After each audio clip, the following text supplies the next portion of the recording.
میرے گھر والے آپ کے بارے میں کہتے ہیں کہ مفتی صاحب کی شخصیت غیر سنجیدہ ہے، ہر بات مذاق میں لیتے ہیں اور ان کی سوئی ایک جگہ اٹک جاتی ہے بس۔ آپ کے گھر والے میرے بیانات نہیں سنتے، میرے شارٹ کلپس دیکھتے ہیں۔ شارٹ کلپس والے یہ کر رہے ہوتے ہیں انسٹاگرام پہ، ٹک ٹاک پہ، بیان سے تھوڑے تھوڑے چٹکلے نکال کے دبا کے چلاتے ہیں وہ۔ تو اپنے گھر والوں کو بولو کہ جمعہ اور اتوار کے 1.5 2 گھنٹے کے بیانات پورے سنا کریں، ٹھیک ہے؟ پھر بھی اگر وہ کہیں کہ یہ غیر سنجیدہ ہیں تو پھر گورنمنٹ میں کسی پر کہنے پر گورنمنٹ کی طرف سے کوئی پابندی نہیں ہے۔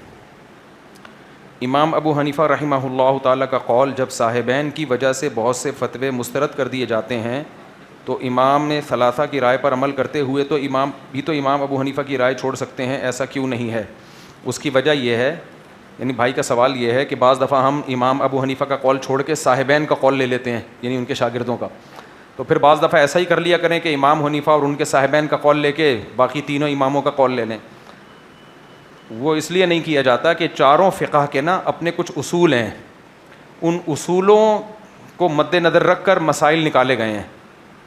تو اگر امام حنیفہ کا قول چھوڑ کے صاحبین کا قول لیتے ہیں تو اصول نہیں ٹوٹ رہے ہوتے، اصول وہی رہتے ہیں۔ اب آپ کہہ سکتے ہو جب یہ چاروں اسلام کو فالو کرتے ہیں تو ان کے اصول الگ الگ کیوں ہیں؟ تو وہ اصول بھی اسلام کے اندر ہی ہیں، اسلام سے باہر نہیں ہیں۔ ایک اصول کی میں مثال دیتا ہوں۔ مثال کے طور پر امام شافعی رحمہ اللہ تعالیٰ کا، یار شہریار بھائی پھر میں بھول نہ جاؤں، وہاں نماز کی جگہ جو ہے نا تھڑے پہ، تاکہ نمازی پھر وہاں صفیں بن جائیں، یہ اس کا ذرا خیال کریں۔ تو مثال کے طور پر امام ابو حنیفہ کا اصول، یہ فقہ حنفی کا اصول ہے کہ حدیث متواتر یا قرآن کے مقابلے میں خبر واحد حجت نہیں ہے۔ یعنی قرآن میں ایک حکم آ گیا نا اور صحیح حدیث ہے، لیکن وہ حدیث ہے خبر واحد، یعنی اس کو نقل کرنے والے بہت سارے لوگ نہیں ہیں، تو پھر امام حنیفہ قرآن کو سپیریئر رکھتے ہیں، حدیث میں یا تو تعویل کرتے ہیں یا رد کر دیتے ہیں۔ اس لیے نہیں کہ قرآن میں اور حدیث میں ان کی نظر میں کوئی فرق ہے، بھائی اللہ کے رسول کی بات بھی ایسے ہی ویلیو رکھتی ہے جیسے اللہ کی بات، لیکن ثبوت میں فرق ہے۔ اللہ کا کلام جو ہم تک پہنچا ہے وہ قطعی ہے، یقینی ہے، اس میں غلطی کا دور دور تک شائبہ نہیں ہے، جبکہ حدیث میں جب کوئی راوی بیان کرتا ہے حدثنی فلان قال فلان، تو فلاں سے بیان کرنے میں خطا ہو سکتی ہے۔ اب اس ہو سکنے کی بیس پہ حدیث کو رد نہیں کیا جائے گا۔ منکرین حدیث نے تو حدیث ہی رد کر دی نا، بھائی ایک آدمی اگر بیان کر رہا ہے تو غلطی بھی تو ہو سکتی ہے، بھائی ہو سکنے کی بیس پہ اگر ہم یہ مان لیں تو پھر تو دنیا میں کوئی کام ہو ہی نہیں سکتا۔ آپ جہاز میں بیٹھو گے، ہو سکتا ہے کہ وہ گر جائے، ٹرین میں جاؤ گے، ہو سکتا ہے وہ ٹریک سے اتر جائے۔ جج کے سامنے 10 لوگوں نے گواہی دے دی کہ یہ بندہ جمشید کو تو میں نے ابھی رخصت کر دیا، وسیم قاتل ہے، تو ہو سکتا ہے یہ غلط ہو سکتے کہ تو دنیا بہت بڑی ہے۔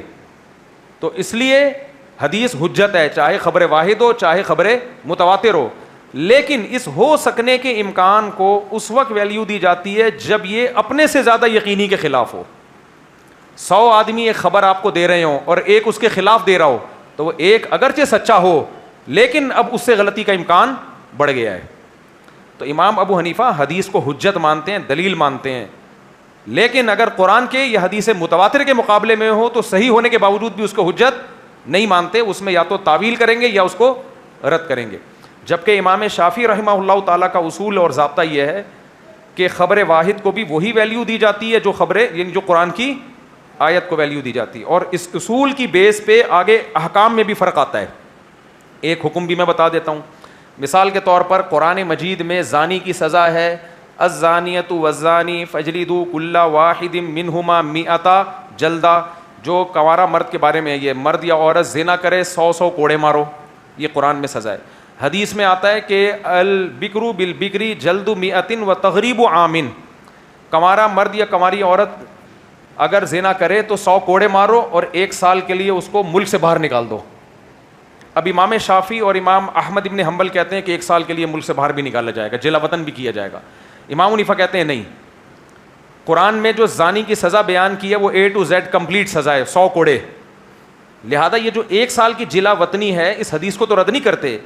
یہ نبی کریم صلی اللہ علیہ وسلم کا حکم، یہ سزا کے طور پہ نہیں ہے، یہ قاضی کو مشورے کے طور پر ہے، کیونکہ زانی اور زانیہ میں عشق ہو جاتا ہے نا اکثر، تو اس بات کا خطرہ ہے کہ یہ دوبارہ زنا کر لیں گے، تو اس کو یہاں سے کیا کرو۔ تو وہ کہتے ہیں کہ لیکن بعض دفعہ یہ ہوتا ہے کہ کچھ حالات ایسے ہوتے ہیں کہ اگر زانیہ عورت کو آپ نے جلا وطن کیا تو وہاں تو کمانے کا کوئی ذریعہ ہی نہیں ہے, تو عین ممکن ہے وہ زنا ہی کو پیشہ نہ بنا لے. تو کہتے ہیں یہ جو خبر واحد ہے یہ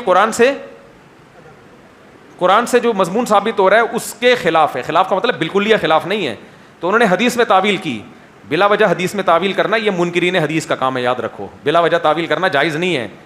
لیکن ایک مضبوط دلیل کے خلاف آ رہی ہے تو اس میں امام ابو حنیفہ تعویل کرتے ہیں, جبکہ امام شافعی کہتے ہیں, امام احمد بن حنبل بھی یہی کہتے ہیں کہ نہیں بھائی سزا بھی دی جائے گی اور 1 سال کے لیے جلا وطن بھی کیا جائے گا. ایک اور مثال لے لیں اس کی, قرآن مجید میں آتا ہے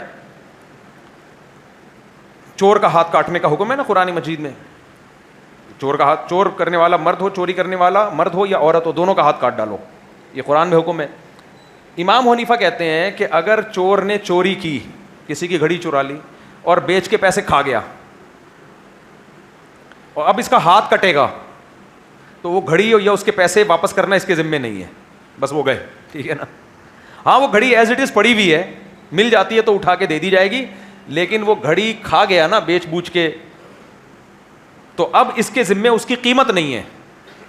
حالانکہ نارمل حالات میں آپ کسی کی کوئی بھی چیز جب غصب کرتے ہیں یا تو وہ چیز واپس کرو, اگر وہ ختم ہو گئی ہے تو اس کی قیمت واپس کرو. جیسے میں کہتا ہوں ڈاروین کو چاہیے, یہ کہہ رہا ہے کہ بندر تھے ہماری دم تھی اب غائب ہو گئی, بھائی دم کہاں گئی ہے, یا تو دم دو یا دم کے پیسے دو.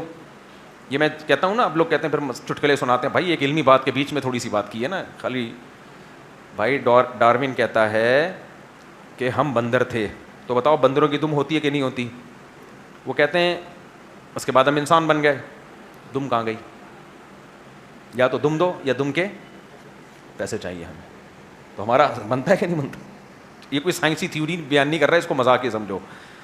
وہ ملحد لوگ نا کہتے ہیں یہ دیکھو یہ سائنس بیان کر اس کو, یہ بھائی وہ کہتے ہیں کہ ایوالو ہو کے دم بھی آہستہ آہستہ کیا ہوئی ہے, آہستہ آہستہ دم بھی غائب ہوئی ہے. لیکن یہ جتنے جواب دیتے ہیں نا اور پھنستے چلے جاتے ہیں. بھائی جب تم یہ مانتے ہو کہ دم آہستہ آہستہ مارکیٹ سے شارٹ ہوئی ہے, ایک دم سے نہیں کروڑوں سالوں میں ہوئی ہے, تو ایک نسل ایسی آئی ہوگی, بندر کی دم فار ایگزامپل فرض کر لو 3 فٹ ہوتی ہے یا 2 فٹ ہوتی ہے, تو ایک نسل ایسی آئی ہوگی کروڑوں سال میں کہ 1 فٹ رہ گئی ہوگی دم. کیا خیال ہے وہ والی نسل کدھر گئی؟ پھر اس کے بعد ایک نسل ایسی آئی ہوگی کہ آدھا فٹ دم رہ گئی ہوگی. کیا خیال ہے وہ نسل کہاں ہے؟ پھر ایک نسل ایسی آئی ہوگی کروڑوں سال میں کہ 1 انچ دم رہ گئی ہوگی, وہ نسل کہاں ہے؟ کمال کی بات ہے بندر بھی ہے اور انسان بھی ہے, یا تو پوری مکمل دم یا بالکل دم مارکیٹ سے شارٹ. تو یہ سائنٹیفکلی ممکن نہیں ہے, یہ تم نے شارٹ کیا ہے, لہذا دم دو یا دم کے پیسے دو. اس لیے بات ہمارا دعویٰ بالکل کیا ہے, اب سمجھ میں آئے گی تمہاری. دم انہوں نے غائب کی, ٹھیک ہے. اچھا تو میں کیا مثال دے رہا تھا یار ابھی تو. ہاں اب امام شافعی رحمہ اللہ تعالیٰ فرماتے ہیں بھائی چور کا ہاتھ کاٹا جائے گا, یہ تو چوری کی سزا ہے, اور جس کی چوری کی ہے وہ گھڑی اگر بیچ کے کھا گیا ہے تو گھڑی کے پیسے بھی دیے جائیں گے. وجہ کیا ہے؟ حدیثوں سے یہ بات ثابت ہے بھائی جو بھی کسی چیز کی چیز غصب کرتا ہے زمان واجب ہوتا ہے. تو امام حنیفہ کا اصول وہی ہے بھائی, قرآن کہہ رہا ہے والسارق والسارقۃ فاقطعوا ایدیہما جزاء بما کسبا. اللہ کہتے ہیں چوری کرنے والا مرد ہو یا عورت دونوں کے ہاتھ کاٹو, جزاء یہ بدلہ ہے بما کسبا, جو کچھ انہوں نے کیا. تو جو کچھ کیا اس کا ٹوٹل بدلہ قرآن کیا بیان کر رہا ہے؟ ہاتھ کٹنا. تو اس کے علاوہ کوئی پینلٹی نہیں ڈالی جائے گی ان کے اوپر, اس کے علاوہ کوئی پینلٹی نہیں ڈالی جائے گی. اچھا اس میں ایک مزے کی بات بھی ہے, ایک علمی نقطہ بھی ہے. کہنے کو تو اس میں آپ چور کو فیور دے رہے ہیں, ہاتھ تو کٹ گیا لیکن اس بیچارے کا تو نقصان ہو گیا نا, جس نے کیس کر کے اس پہ چوری کا کیس کیا, اس کی تو گھڑی گئی نا, اس بیچارے کا تو بیڑا غرق ہو گیا. لیکن اس میں ایک فائدہ بھی ہے, حدیثوں سے یہ بات بھی ثابت ہے کہ حدود کو جس حد تک ممکن ہو ساقط کیا جائے. یعنی اسلام حد جاری کرنے کو, یعنی جب ثبوت ہو تو پھر تو حکم دیا جائے گا, لیکن حتی الامکان اسلام کوشش کرتا ہے کہ حد جاری نہ ہو. اس میں شک کا فائدہ مجرم کو دیا جاتا ہے. اب جب ایک شخص کو پتا ہوگا کہ اس نے میری چوری کی ہے, میں اگر گواہوں سے اس کا چور ہونا ثابت کروں گا تو ہاتھ کٹے گا, گھڑی نہیں ملے گی, تو وہ کوشش کرے گا کہ اس کا ہاتھ نہ کٹے, کیونکہ اس کو اس کے ہاتھ سے لینا دینا نہیں ہے, اس کو کیا ہے گھڑی سے لینا دینا ہے. تو اچھا ہے ہاتھ نہ کٹے, کیا خیال ہے؟ اور ویسے بھی ہمارے ملک میں اگر ہاتھ کٹنا شروع ہو جائیں تو سارے ٹنڈے اور لنجے ہو جائیں گے, 2-4 لوگ بچیں گے, سب کیا ہو جائیں گے. اب اس کو کہتے ہیں لطیفے سنا رہے ہوتے ہیں بیٹھ کے, تو بات غلط کی ہے صحیح کی ہے میں نے. تو اور ہمارے حکمران تو یہ سزا نافذ ہی نہیں کر سکتے. لیکن ہم سب کا پیسہ جائے گا, سب کے ٹنڈے لنجے ہوں گے, ہمارا پیسہ گیا. فقہ شافی کے مطابق تو ملے گا ہمیں, فقہ حنفی کے مطابق نہیں ملے گا کچھ بھی. اچھا ہے ہاتھ نہیں کٹ رہے, قیامت میں تو لیں گے بس کم. اچھا وہ قیامت کی بات نہیں کہ امام صاحب نے دنیا کی بات کی. تو خیر میں یہ عرض کر رہا تھا کہ امام شافی کے اصول کچھ اور ہیں, فقہ حنفی کے اصول کچھ اور ہیں, فقہ مالکیہ کے اصول, بنیادی اصول تو سب کے یہی ہیں, قرآن حدیث اجماع قیاس. لیکن آگے وہ جو اصولوں پہ اصول متفرع ہوتے ہیں ان میں فرق ہے. تو اس لیے ایک فقہ کو پراپر وے میں فالو کیا جائے گا. اسی فقہ کے اندر اگر کسی امام کا اختلاف ہے تو اس میں مشائخ پھر ترجیح دیتے ہیں. چا میرے بوئی مفتی صاحب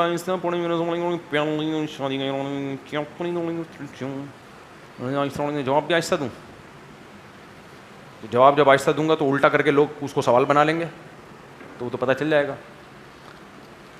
کیا خیال ہے بھائی؟ بات یہ ہے کہ جو شخص پہلے سے ارادہ ہو میں پکی ڈھکی دوسری شادی کروں گا, پکا ارادہ ہو, تو لڑکی والوں کو بتا دے میں کروں گا.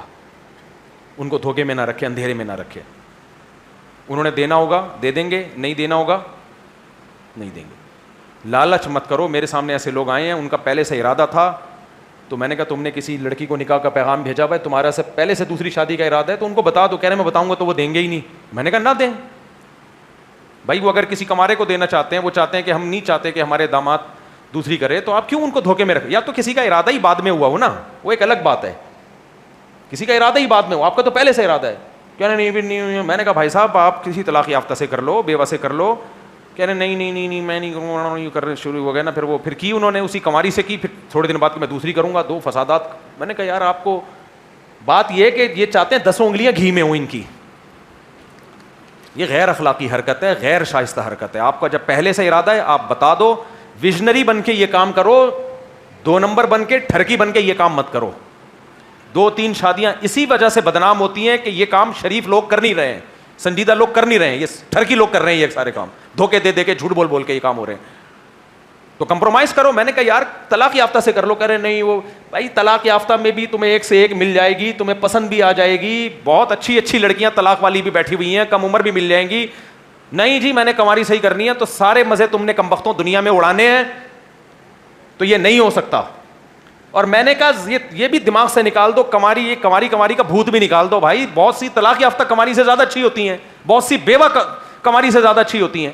اب ایک لڑکی جوان ہے, خوبصورت ہے, با اخلاق ہے, اس کا شوہر ایکسیڈنٹ میں ڈیتھ ہو گئی, تو کیا ہو گیا اگر وہ بیوہ ہو گئی ہے؟ اس سے کیا اس میں خرابی پیدا ہو گئی ہے؟ بلکہ وہ آپ کے ساتھ زیادہ اچھے رہے گی. اس کو ایک دھبا لگ چکا ہے بیچارے. دھبا تو نہیں کہنا چاہیے, سوسائٹی میں اس کو دھبا سمجھا جاتا ہے, صحابہ میں نہیں سمجھا جاتا تھا. ایک سوسائٹی میں جس کو ایک عیب سمجھا جاتا ہے, حقیقت میں کوئی عیب نہیں ہے. تو میں نے کہا وہ تمہارے ساتھ زیادہ اچھا گزارا کرے گی. نہیں, وہی بات ہے, چھتے میں منہ دے کے شہد پی رہے ہیں اور پھر بولتے ہیں مکھیاں کاٹ رہی ہیں. دفعہ ہو یہاں سے سالے کہیں کے. یہ بدنام کرتے ہیں شادیوں کو اور رسوا کرواتے ہیں اس فلسفے کو. غیرت مند بنو. کیا بنو؟ غیرت مند. شریف لوگوں کی طرح شادیاں کرو, عزت داروں کی طرح. لڑکیوں کو پٹانے کی کوشش مت کرو. جب کوئی لڑکی رابطہ کرے بولو تمہارے باپ سے بات کروں گا. میں کس سے بات کروں گا؟ میرے سامنے کیس آئے ہیں, فیس بک پہ لڑکی پھنسا لی, داڑھی والے بندے نے, ٹوپی والے آدمی نے پھنسا کے. میں نے کہا یار تیری بیٹی کو کوئی پھنسائے تو دے دے گا اس کو؟ جو اپنی بیٹیوں کے لیے پسند نہیں کرتے دوسروں کے ساتھ یہ کیوں؟ شریف بنو. باپ کو کس کو پیغام بھیجو؟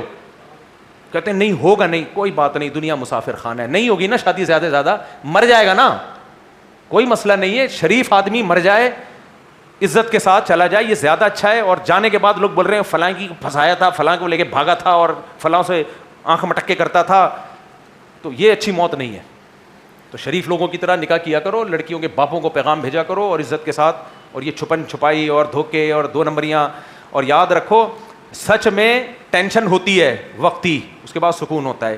جھوٹ میں وقتی سکون ہے, زندگی بھر ٹینشن. ہمارے ایک دوست تھے, پرانی بات ہے, کسی کو نہیں, ان کو بھی نہیں پتہ چلے گا ان کی بات ہو رہی ہے, وہ بہت کم بیان سنتے ہیں. وہ انہوں نے ایسا ہی کیا.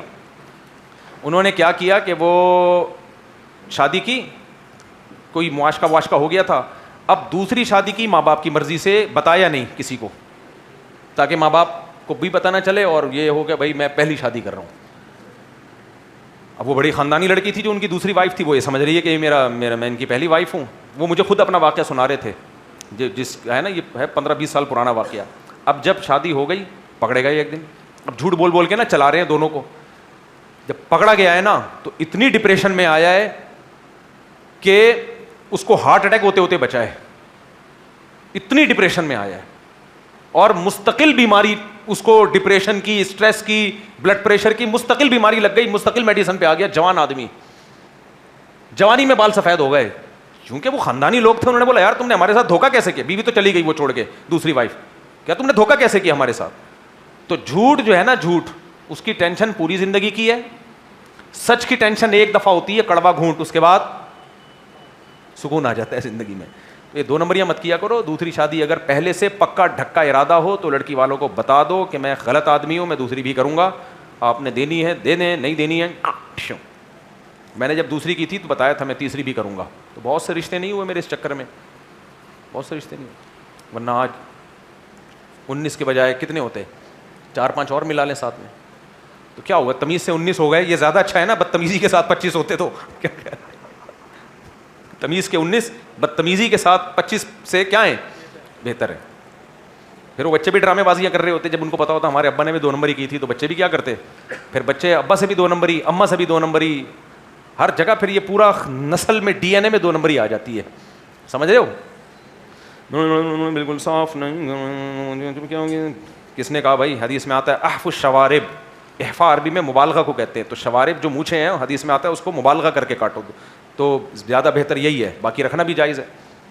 محترم خواتین کے لیے بھی مسجد میں قرآن سیکھنے پڑھنے کا انتظام کرنا چاہیے. بڑی خواتین کے لیے قرآن سیکھنے پڑھنے کا انتظام کرنا چاہیے, مسجد میں کرنا چاہیے, یہ ضروری نہیں ہے, جہاں ان کے لیے پردے کے ساتھ سوٹیبل جگہ ہو وہاں انتظام کرنا چاہیے. میں بنوری ٹاؤن کا فاضل ہوں اور ایک اسکول میں حفظ کی کلاس پڑھاتا ہوں, وہاں تنخواہ کم ہے. اب ایک فیکٹری میں کام آیا ہے جہاں تنخواہ اچھی ہے, تو مجھے کیا کرنا چاہیے برائے مہربانی. میرے اوپر بیوی بچوں والدین کی ذمہ داری بھی ہے. دیکھو اس زمانے میں مالی پریشانی سے جو مسائل کھڑے ہوتے ہیں تو وہ تھوڑے نہیں ہوتے. آج کل برداشت کسی میں بھی نہیں ہے. کل کچھ مسئلے آ گئے نا, بیوی بچے بھی چھوڑ کے بھاگ جائیں گے.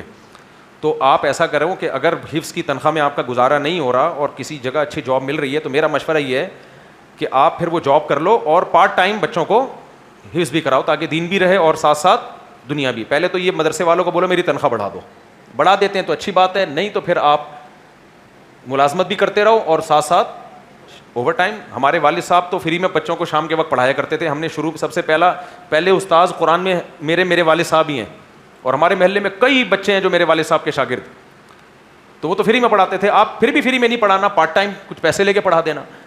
تو لیکن مالی پریشانیوں میں اس زمانے میں تجربہ اور مشاہدہ یہ ہے کہ بہت بڑی مصیبت کھڑی ہو جاتی ہے.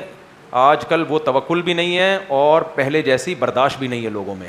ذرا سی بات پہ اسٹریس اور ڈپریشن شروع ہو جاتی ہے, طلاقیں ہو جاتی ہیں, بیویاں مارکیٹ سے شارٹ ہو جاتی ہیں. تو اس لیے اگر گزارا نہیں ہو رہا ہے تو جاب کر لو اور ساتھ میں پارٹ ٹائم بچوں کو پڑھاؤ. مفتی سے پوچھنا یہ تھا کہ بہت سی علماء کرام پرائز, اور دوسری بات بچوں کا اس سے نقصان بھی نہیں ہے نا, حافظ بہت ہیں ان کو دوسرا ٹیچر مل جائے گا, یا تو نقصان ہو رہا ہوتا ہے نا بچوں کو, ایسا بھی نہیں ہے, ٹیچر تو بہت ہیں الحمدللہ. پوچھنا یہ تھا کہ بہت سے علماء کرام پرائز بانڈ کو جائز سمجھتے ہیں. بالکل جائز نہیں ہے, 2 اور 2 4 کی طرح پرائز بانڈ حرام ہے. اس پہ میں فتویٰ لکھ چکا ہوں ایک تفصیل کے ساتھ. جوا ہے, آپ کے پیسے داؤ پہ لگتے ہیں, اور جو ہے وہ انعام نکل گیا تو آپ کے میں نے اس پہ کافی, یعنی یہ خرید و فروخت کا ایسا معاملہ ہے جس میں پتہ ہی نہیں ہے کہ آپ کو ملنے والا کیا ہے. تو داؤ پہ ریٹرن میں ایک فتویٰ میں نے لکھا تھا اس پہ, پوری ڈیٹیل اس میں ہے, وہ کبھی شائع کر دوں گا میں انشاءاللہ. مفتی صاحب آج کل مہنگائی اور معاشی حالت بہت مشکل ہیں, انصاف اور قانون کی یہ صورت حال ہے, کیا اسلام اس بارے میں ہماری رہنمائی کیا کرتا ہے؟ آپ کے خیال میں ایک عالم دین کی کیا ذمہ داری ہے اور ہم سب کو مل کے کیا کرنا چاہیے؟ ہم سب کو مل کے یہ کرنا چاہیے کہ جو اپنے بس میں ہے وہ چھوڑو نہیں, اور جو چیز اپنے بس میں نہیں ہے اس کے پیچھے پڑو نہیں. یہ مہنگائی میرے اور آپ کے کنٹرول میں نہیں ہے, یہ ہمارے سیاست دانوں کے کنٹرول میں ہے, اور وہ بھی اس وقت تک کنٹرول کرنے کی کوشش کرتے ہیں جب وہ اپوزیشن میں ہوتے ہیں. آئی بات سمجھ میں؟ تو مہنگائی کے خلاف جہاد بھی ہوتا ہے, مہنگائی کے خلاف دھرنے بھی ہوتے ہیں. جیسے ہی وہ حکومت میں آتے ہیں تو حکومت مہنگائی کے خلاف دھرنے, پرانی حکومت مہنگائی کے خلاف دھرنے شروع کر دیتی ہے جب وہ اپوزیشن میں آتی ہے. سمجھ میں آ رہی بات کہ نہیں آ رہی؟ بہت گہری بات ہے, آپ لوگ بچے ہو سمجھو گے نہیں ہے سمجھ بھائی. جو حکومت ہوتی ہے وہ مہنگائی کرتی ہے, اپوزیشن مہنگائی کے خلاف جہاد. پھر جب یہ اپوزیشن حکومت میں آتی ہے تو سابقہ حکومت مہنگائی کے خلاف جہاد شروع کر دیتی ہے. تو یہ نورہ کشتی ماشاءاللہ چلتی ہے, تو یہ میرے اور آپ کے بس میں نہیں ہے. تو جو اپنے بس میں ہے اس کو, میرے اور آپ کے بس میں کیا ہے, کمانے کے لیے محنت کرنا جتنا ممکن ہو حلال طریقے سے. نمبر 2, اپنے خرچوں کو کنٹرول کرنا, یہ چیز میرے اور آپ کے بس میں. کیا علماء کرام حکمرانوں کے سامنے کھل کر یہ سوال نہیں اٹھانا چاہتے کہ عوام کو بنیادی سہولت, انصاف اور باعزت زندگی ملے؟ اگر اسلام ہمیں ظلم کے خلاف آواز اٹھانے کا درس دیتا ہے تو آج ہماری آواز کہاں ہوئی؟ ہم چاہتے ہیں کہ آپ اس معاملے پر خاموشی کے بجائے واضح اور دو ٹوک موقف بیان کریں. ہمارا دو ٹوک موقف یہ ہے کہ ہر حکومت میں ظلم ہوئے ہیں, تو اپوزیشن کے کہنے پر ہم یہ ظلم کے خلاف آواز نہیں اٹھائیں گے. آئی بات سمجھ؟ ہم جب آواز اٹھائیں گے تو سابقہ حکومت میں بھی, آج بھی اور کل بھی, اور علماء اٹھاتے ہیں آواز. تو باقی حکومت ابھی ہمیں کہہ رہی ہے کہ, حکومت پتہ ہے ہمیں کیا کہہ رہی ہوتی, آپ ہمیں سپورٹ کیوں نہیں کر رہے؟ میں پنجاب گیا تو وہاں مسلم لیگ کے لوگ ملے, آپ پنجاب کا کام دیکھیں, آئیے ہم آپ کی ملاقات کرواتے فلانے سے اور فلانے سے, اور ہم آپ سپورٹ کیوں نہیں کر رہے؟ کیا مفتی صاحب آپ مجرم نہیں بن رہے؟ یہ مجھے کہنے تھے پنجاب. میں نے کہا بھائی میری ملاقات نہیں کروا. اچھا, جب اپوزیشن سے ملتے ہیں, مفتی صاحب پنجاب حکومت نے یہ کر دیا, یہ کر دیا, آپ گونگے بنے ہوئے ہو, کیا یہ کھلا تضاد نہیں ہے آپ لوگ کی باتوں میں؟ ممبر پہ کہتے ہو حق بیان کرو, ابھی خاموش ہو. بھائی صاحب, ہمیں علماء کو اپوزیشن اپنے کام کے لیے استعمال کرتی ہے اور گورنمنٹ اپنے کام کے لیے استعمال کرتی ہے. سمجھ میں آ رہی ہے بات؟ تو ہم بولتے ہیں کیوں نہیں بولتے؟ جو غلط ہے اس کو غلط بولتے ہیں, جو صحیح ہے اس کو صحیح بولتے ہیں. اور ہر دفعہ بولنے کا فائدہ بھی نہیں ہے نا, تو کیوں بولیں بلا وجہ؟ جہاں فائدہ ہوگا وہاں بولا جائے گا, جہاں نہیں فائدہ ہو رہا. تو وہی بات ہے, ایک موٹے آدمی کا انتقال ہو گیا تو لوگ اس کو کندھا نہیں دے رہے تھے. اس بچے کہہ رہے ہیں کندھا, تو بولے ہم نے تھوڑی مارا ہے بھائی, نارمل آدمی ہوتا ہم اٹھا کے لے جاتے, اب اتنے بھاری آدمی کو ہم کیسے اٹھائیں گے؟ تو مہنگائی میں نے تھوڑی کی ہے.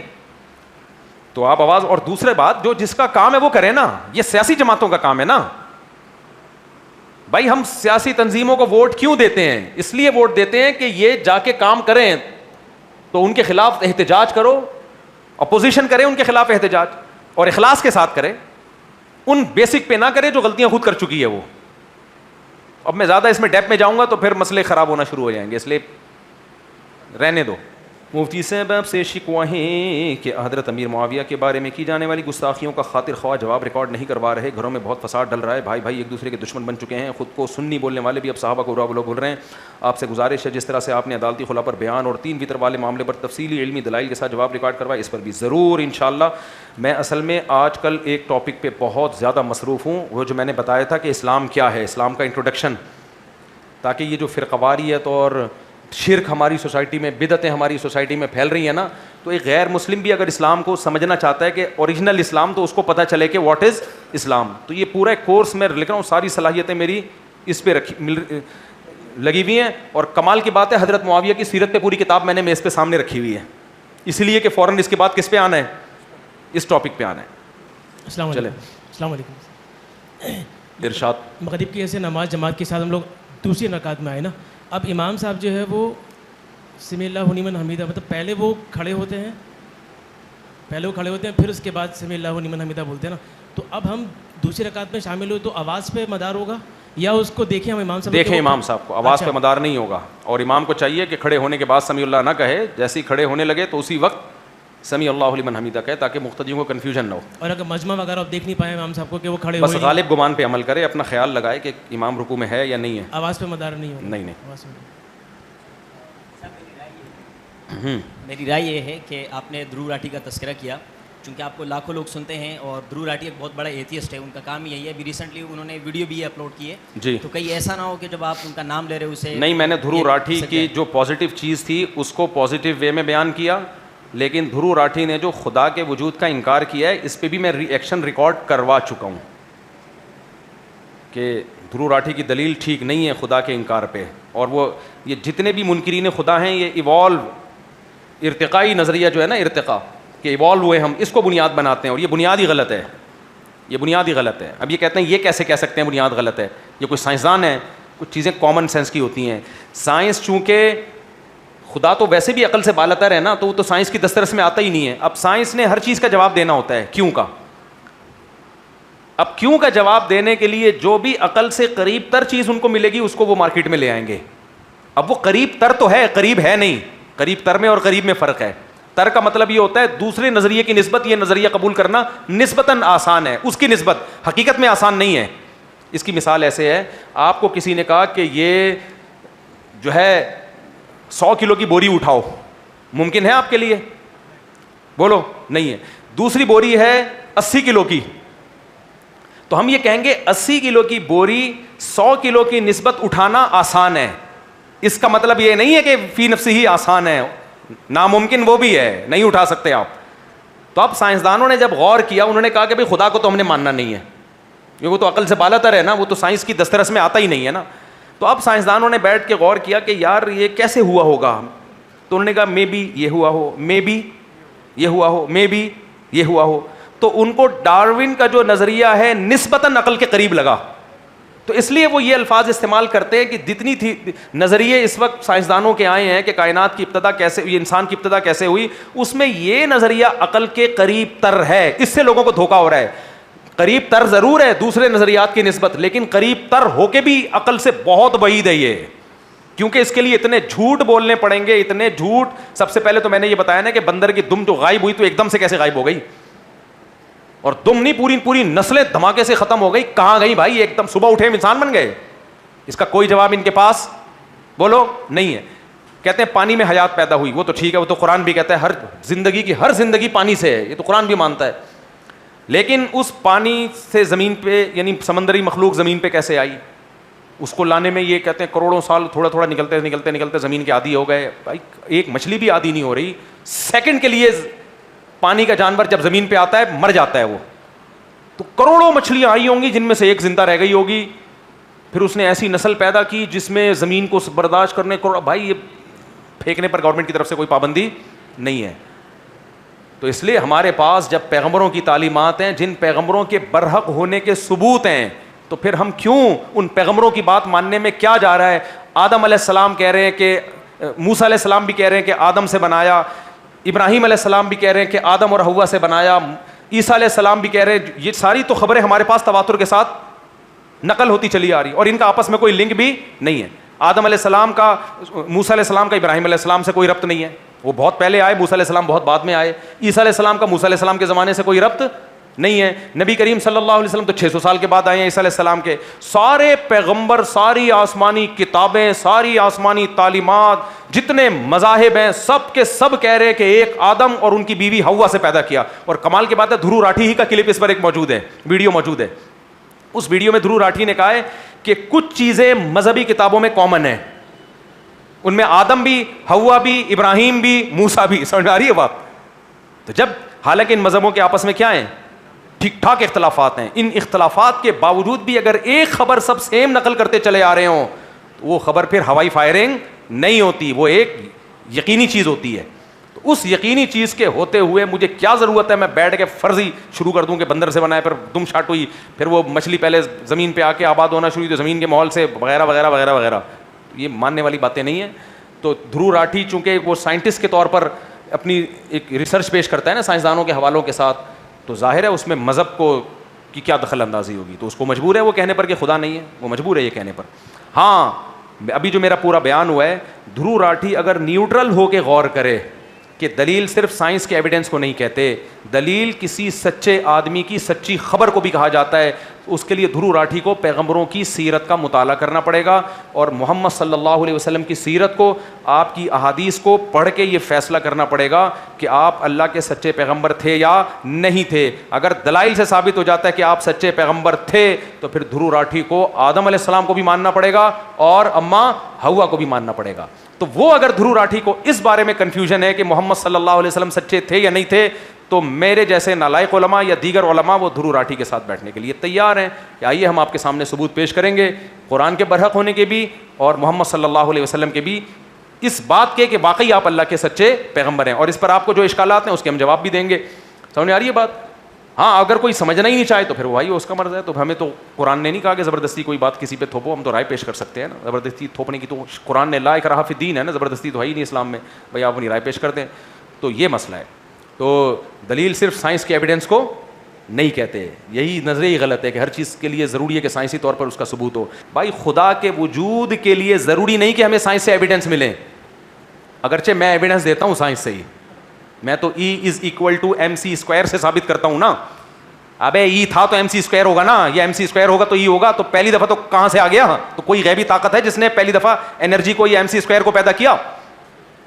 چھوڑو یار, ایک ایکویشن ہے 2 + 2 = 4, یہاں سے 4 ہٹا دو تو 2 + 2 = یہ بنے گا, یہاں تو 0 ہو جائے گا نا, تو 0 = 0 ہوتا ہے بھائی. اور اگر آپ ادھر سے 2 + 2 ہٹا دیں = 4 کر دیں تو یہ ایکویشن صحیح رہے گی, کیونکہ یہاں سے سب کچھ ہٹا دیں گے تو 0 = کیا بن جائے گا؟ 4 بن جائے گا. تو پہلی دفعہ 2 + 2 یا پہلی دفعہ 4 کو آپ نے خود رکھنا ہے, پھر = 2 + 2 یا کچھ جو بھی کرنا ہے وہ کرنا پڑے گا آپ کو. نہیں آئی میرے خیال ہے بات؟ تو پہلی دفعہ کوئی طاقت ہے جس نے اپنی کن کی طاقت سے یا تو انرجی کو پیدا کیا یا ماس کو پیدا کیا, کوئی طاقت ہے. تو سائنس سے بھی سمجھنا چاہو تو یہ ایویڈنس کافی ہے خدا کے وجود کے لیے, کیونکہ اگر آپ کائنات کو ہمیشہ سے یا تو آپ کو کائنات کو ہمیشہ سے ماننا پڑے گا یا خدا کو ماننا پڑے گا.